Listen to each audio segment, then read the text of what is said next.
বলছি কথা হচ্ছে শুনতে জানেন আপনি? বিভাগে জানেন আপনি?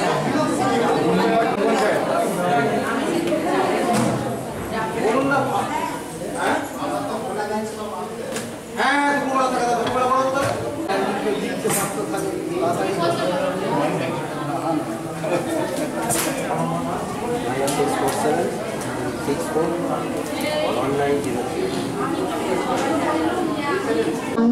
তারপরে হচ্ছে যারা ডিলেতে দেরিতে ইমিউনাইজেশন নিয়েছে কোর্ট থেরাপি মিটিং আলোচনা করে এগুলো সমস্যার সমাধান করা হয় একসঙ্গে মিলেই আমরা।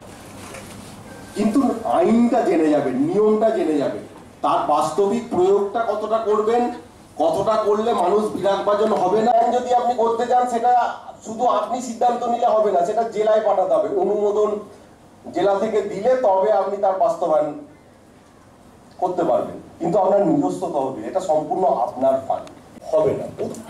পুরোটাই কিন্তু আমরা যেটা বলছি আইনের কথা, আইনের বইতে গ্রাম পঞ্চায়েতের ফিনান্সিয়াল ম্যানেজমেন্ট দুটো বইয়ে যা কথা লেখা আছে তার সাথে এগ্রিমেন্ট হওয়ার পর সে এবার কাজ শুরু করলো। কাজ শুরুর পর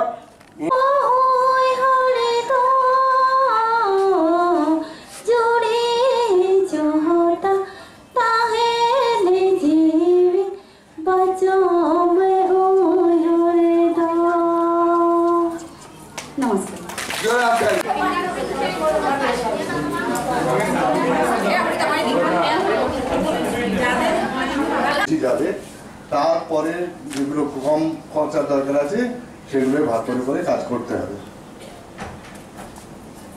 আর কারো কিছু বলার আছে? দ্বিমত আছে? কি আছে বলুন। আছে তিনটে গ্রাম, তিনটে পাড়া নিয়ে একটা তার 4টা দিয়ে 5টা দূরত্ব দেখা যাচ্ছে 1/2 কিলোমিটার কি 1 কিলোমিটার মধ্যে 2 কিলোমিটার কি 1 কিলোমিটার মধ্যে আমাদের পড়ে যাচ্ছে। যেমন আমার সংসদ বলছি 4টে পাড়া নিয়ে 4টে পাড়াতে 4টে পাড়াকে কাজ করতে গেলে একটা জায়গা বসতি 50 ঘর, সেখানে ডেভেলপমেন্ট তার ভালো লাগাবে, কিন্তু যখন ছড়িয়ে করা হবে সেই জায়গায় কাজটা করতে গেলে অসুবিধাই হয়ে যাচ্ছে বা উন্নয়নটা সেই জায়গায় সেই গ্রাম সংসারে করা যাচ্ছে না। কেন যাচ্ছে? দূরত্ব বেশি হয়ে যাচ্ছে। বলি তোমার এখানে 2খানা রাস্তা আছে, 6খানা রাস্তা আছে, হয়তো এক জায়গায় 4টে রাস্তা কভার করে নিচ্ছে, আমার কিন্তু দূরত্ব গ্রাম আছে কিন্তু কভার করতে পারছি না। আমি যে প্রশ্নটা করলাম সেটার উত্তর কি এটা হচ্ছে? হয়তো সেক্ষেত্রে এছাড়াও ভিএইচএসএনসি যদি 15 ফিনান্স থেকে পরিকল্পনা আলোচনা করে কিছু টাকা ভিএইচএসএনসি কে দেবেন। আপনারা হেলথ, গ্রামীণ স্বাস্থ্য যদি মনে হয় আপনার কোনো অসুবিধা আছে একবার দেখিয়ে দেবো। ট্যাক্স আদায় হয়, আর কি হয় তাছাড়া এটাকে বলে ট্যাক্স। আর একটা হচ্ছে নন ট্যাক্স। নন ট্যাক্স হচ্ছে যে ব্যবসা বাণিজ্য আছে, রাস্তা। ফোন নাম্বারটা কোনটা বেশ ফোন নাম্বার বলো।